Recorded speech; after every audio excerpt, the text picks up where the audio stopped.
میں کچھ دن پہلے ایک جگہ تعزیت اور ڈرتا ڈرتا گیا تعزیت کرنے. پرانے جاننے والے تھے, دوستوں کا رشتہ تھا, تو میں ایک ہی بیٹا تھا, تو وہ مجھے پتا چلا کہ ٹرین ایکسیڈنٹ میں انتقال کر گیا. تو میں ڈرتے ڈرتے گیا کیونکہ معاملہ مشکوک تھا. اور جب میں تعزیت کے لیے اندر پہنچا تو ہمارے جو انکل تھے, جن کا میرے دوست تھے, وہ ان کے کچھ عزیز کہنے لگا کہ حضرت جی آپ کے ساتھ والے باہر جا سکتے ہیں؟ تو میں نے کہا چلے جاتے ہیں. میں دوستوں کو گاڑی میں بھیج دیا, اور جب میں نے اس سے بات چیت کی, کہنے لگا میرا بیٹا ایکسیڈنٹ تو میں نے بنایا ہے, وہ تو خودکشی کر کے مرا ہے. شادی کے 11 سال بعد خدا نے ایک بیٹا دیا تھا, اور مجھ سے غلطی یہ ہوئی, میں نے کہا میرے بیٹے کو تکلیف کوئی نہ آئے. اس کے منہ سے جو نکلا میں نے اسے دیا, جو اس نے مانگا میں نے دیا.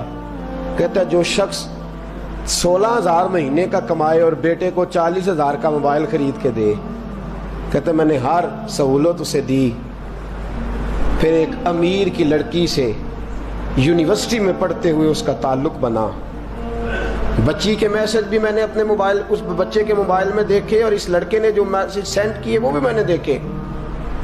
پھر میں گھر پہنچ گیا, میں نے بیٹے سے منتیں کی کہ بیٹا وہ ہمیں رشتہ نہیں دیں گے, ہماری برادری بھی چھوٹی ہے اور ہمارے جیب میں پیسے بھی کوئی نہیں.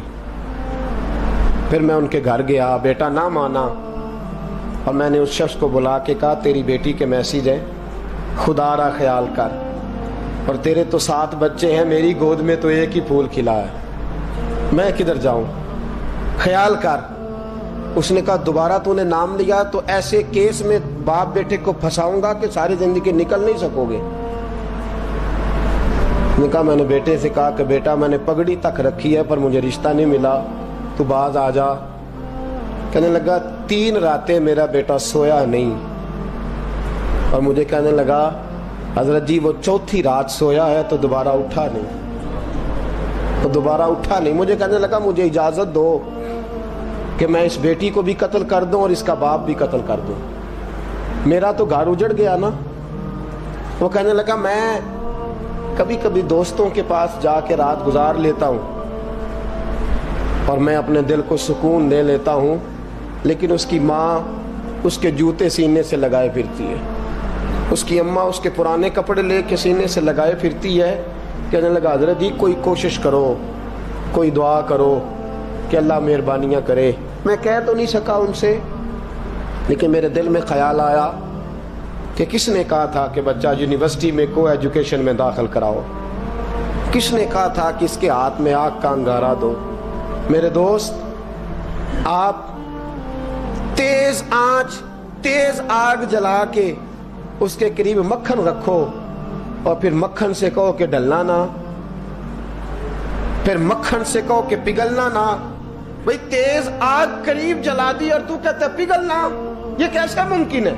ہو سکتا ہے؟ بولیے نا, ہو سکتا ہے؟ لڑکا اور لڑکی کٹھے کالج میں پڑھیں, ایک کمرے میں رہیں, ایک چھت کے نیچے رہیں, ایک دوسرے کو دیکھیں, نام جانیں, فون نمبر پاس ہو, اور پھر کہنا کہ تم عشق کا چکر نہ لڑانا, کیسے ممکن ہے؟ اور بڑے سیانے بندے کہتے ہیں حضرت صاحب اعتماد ہونا چاہیے اولاد پہ. میرے نبی پاک کو اپنی بیویوں پہ اعتماد نہیں؟ عبداللہ ابن مکتوم نابینے سے ابھی آئے ہیں تو حضور نے فرمایا پردہ کر لو. حضور کو اعتماد نہیں؟ مصطفیٰ سے پاک گھر کسی کا ہو سکتا ہے؟ فرمایا پردہ کر لو, نقاب ڈالو. سونے وہ تو نابینا ہے, فرمایا تمہیں تو نظر آتا ہے نا, ڈالو نقاب. یہ اعتماد ہونا چاہیے. یہ کیسا اعتماد ہے کہ تو تیز آگ جلائے اور مکھن قریب رکھ کے اعتماد کر, یہ کیسا اعتماد ہے؟ ایک حدیث سنانے لگا, زندگی بھر بھولنا نہ, دل کی تختی پہ لکھنا یہ روایت. توجہ ہے آپ کی؟ جاگ رہے ہیں؟ باہر والوں کو میری بات کی سمجھ آ رہی ہے؟ حدیث سنانے لگا ہوں, ابن حجر اسقلانی حدیث لائے ہیں. رسول پاک صلی اللہ علیہ وسلم نے فرمایا جہاں مرد اور عورت اکیلے ہوں وہاں تیسرا شیطان ہوتا ہے. یہ تو پہلے بھی سنے ہوں گے نا اتنے لفظ. اس سے آگے ہیں ابن حجر حدیث کے لفظ لائے. یا رسول اللہ صلی اللہ تعالی علیہ وسلم، مرد اور عورت اکیلے ہوں تو تیسرا شیطان ہوتا ہے؟ حضور نے فرمایا ہاں. عرض کی حضور اگرچہ وہ نیک ہو. جاگ رہے ہیں نا آپ لوگ؟ اگرچہ وہ جہاں مرد اور عورت اکیلے ہوں وہاں تیسرا شیطان ہوتا ہے. حضور اگر وہ نیک ہو لکھ لو دل کی تختی پر. میرے رسول نے فرمایا اگر عیسیٰ کی ماں مریم بھی ہو اور زکریا کا بیٹا یحییٰ بھی ہو تو میں ان دونوں کو بھی اکیلا بیٹھنے کی اجازت نہیں دے سکتا. فرمایا عیسیٰ کی ماں مریم جو رہی مسجد میں، پلی مسجد میں، جس کی پاکیزگی کا اعلان قرآن کر رہا ہے، عیسیٰ کی ماں مریم. اور فرمایا یحییٰ صرف نبی نہیں، نبی کے بیٹے بھی ہیں. زکریا بن یحییٰ. فرمایا اگر یہ دونوں بھی ہوں، ایک نبی ہو اور ایک ولی ہو، مریم اور یحییٰ بھی ہو، مریم اور زکریا بھی ہو، فرمایا میں ان کو بھی اکیلے بیٹھنے کی اجازت ہے. تو کس نیکی اور پرہیزگاری کی بات کرتا ہے؟ تو کیسا پیر ہے اس کے پاس تنہائی میں بیٹھ کے بی بی اپنا دکھڑا سنا رہی ہے؟ تو کیسا مفتی ہے؟ اٹھا کے لے جا طریقتیں شریعتیں اور جا کے سنبھال لے اپنے جبہ اور دستار میں. وہ کوئی جبہ اور دستار نہیں، وہ گند ہے. اس لیے کہ جو نبی مریم سلام اللہ علیہا کو نبی کے پاس بیٹھنے کی اجازت نہیں دے رہے، وہ پیر کس بات کی مولی ہے جو بیبیوں کو بغیر پردے کے سامنے بٹھاتا ہے؟ اور تنہا بی بی کہتی ہے میرا دکھ سن لے، کس نے اجازت دی ہے؟ اور پھر کہنا تماشا لگ گیا، سٹنڈ لگ گیا. یہ شریعت بیان کر رہا ہوں، رسول اللہ کا فرمان بیان کر رہا ہوں، اور اس سے آگے ہمیں کسی دلیل کی ضرورت بالکل نہیں ہے. پتہ نہیں باپ کو کہ میرا بیٹا کیا کر رہا ہے. اندھی ہے وہ ماں جس کی بیٹی سارا دن نیٹ پہ بیٹھی رہتی ہے، اس کو خبر نہیں کیا ہو رہا. اور جب آگ گلے تک آتی ہے نا، داڑیاں جب جلنے لگتی ہیں تو ہمیں خیال آتا ہے یہ کیا بن گیا ہے. اور جب ماں کا دوپٹہ کھینچنے لگتا ہے نا سگا بیٹا کہ چل میرا رشتہ مانگ، پھر اس کو پتا چلتا ہے کہ یہ تو معاملہ ہی بڑا خراب کر لیا میں نے. میرے دوست، جوانی زیادہ پیسے کمانے کا نام نہیں. اگر تو قیمتی کپڑے پہنتا ہے تو تو جوان نہیں. تو 50 کلو وزن بائیں ہاتھ سے اٹھا لیتا تو تو جوان نہیں. اگر تو ڈگریوں کا ڈھیر لگایا ہے اور تیرا دراز اور الماری بھر گئے ہیں تو تو جوان نہیں. اور اگر تو نے اپنے خاندان اور معاشرے میں اونچا افسر بن کے نام کما لیا تو جوان نہیں. جوان اس کو کہتے ہیں جس کی جوانی پاکیزہ ہوتی ہے. جوان اس کو کہتے ہیں جس کی نظر جھکی ہوئی ہوتی ہے. جوان اس کو کہتے ہیں جو حیا کا پتلا ہو. جوان اس کو کہتے ہیں جو شرم کا پیکر ہو. جوان اس کو کہتے ہیں جس کی نظر سے معاشرے کی بہو بیٹیاں بچی ہو. جوان وہ ہوتا ہے، جوان بھی ہو پاکیزہ بھی ہو، جوان وہ ہوتا ہے کہ میرے رسول پاک نے فرمایا صبح قیامت اللہ عرش کے سیدھے جانب جوان کھڑا کرے گا. 30 سال کا جوان، چڑھتی جوانی، خوبصورت آنکھیں، روشن چہرہ، اس کا وجود طاقت والا. نبی آگے بڑھ کے پوچھیں گے یا اللہ یہ کون ہے جو تیرے دائیں جانب کھڑا ہے؟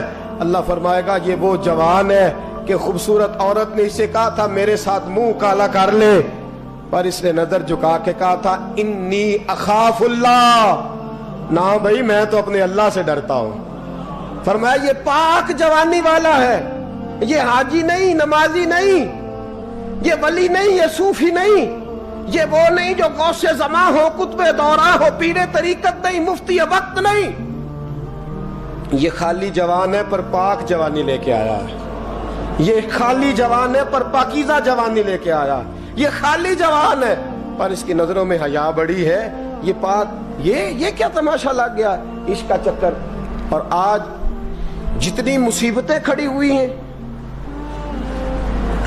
اس عشق مجازی کے روگ نے کھڑی کر دی ہیں. ہر جوان.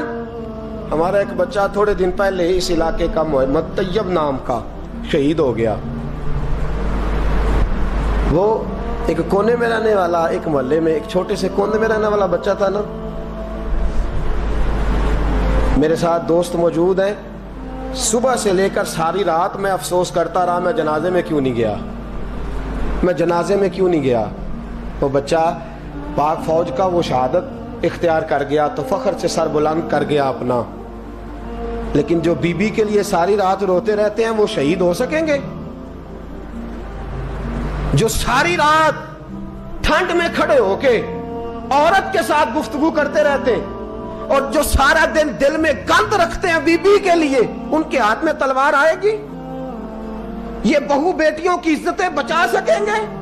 عافیہ صدیقیہ جیلوں میں جل گئی امریکہ کی, اور وہ جب بھی خط لکھتی تھی کہتی تھی کوئی محمد بن قاسم نہیں بچا, وہ کہتی تھی کوئی شہاب الدین غوری نہیں بچا.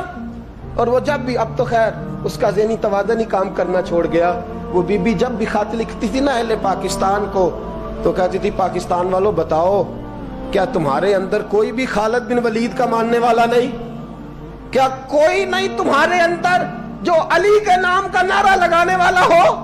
کوئی نہیں بچا جو فاروق اعظم کی سیرت کو فالو کرنے والا ہو. کوئی لاؤ جس کے ہاتھ میں تلوار ہو اور مجھے سمجھ آئے کہ یہ وہ ہے جو حسن اور حسین کا نام لینے والا ہے. کوئی نہیں بچا. اس لیے کہ گندگی دماغ میں, گندگی دل میں, گندگی روح میں تو اس کام کے لیے آیا تھا.